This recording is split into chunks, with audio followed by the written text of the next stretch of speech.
নয়াদিল্লি বাংলাদেশের অন্তর্বর্তীকালীন সরকারের সঙ্গে এবং দুই প্রতিবেশীর মধ্যে সম্পর্ক উন্নয়নে সম্মিলিত সমন্বিত প্রচেষ্টায় আগ্রহী বলে জানিয়েছেন ঢাকায় সফররত ভারতের পররাষ্ট্র সচিব বিক্রম মিশ্রি। সোমবার রাষ্ট্রীয় অতিথি ভবন যমুনায় প্রধান উপদেষ্টা অধ্যাপক মোহাম্মদ ইউনূসের সঙ্গে এক বৈঠকে কথা জানিয়েছেন তিনি।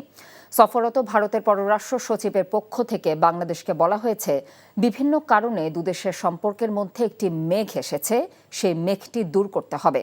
বাংলাদেশ বলেছে এটি দূর করতে হবে। সম্পর্কের কালো মেঘ দূর করতে ভারতের সহায়তা চান প্রধান উপদেষ্টা।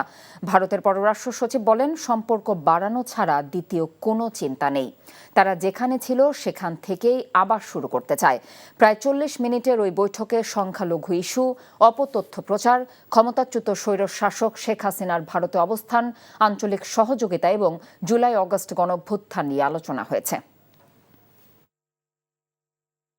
ভারতের পক্ষ থেকে যেটা বলা হয়েছে যে তারা আমাদের সাথে সম্পর্ক জোরদারে আগ্রহী এবং সম্পর্ক এগিয়ে নিতে আগ্রহী এবং বিভিন্ন অপপ্রচার, এই যে বিভিন্ন রকমের কর্মকাণ্ড সেখানে হচ্ছে, যেগুলো আমাদের দেশের যে একটা ইমেজ আছে সম্প্রীতির একটা দেশ বলে, সেটাকে প্রশ্নবিদ্ধ করছে।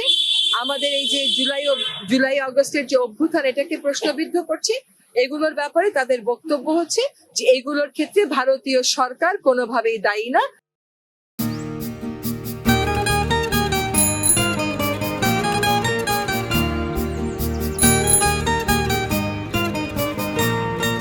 শুনেন, পুরুষ মানুষ তো এভাবে ভয় পেলে চলে না, মুখে সাহস রাখতে হয়। যা বলবেন সোজা সাপটা বলবেন।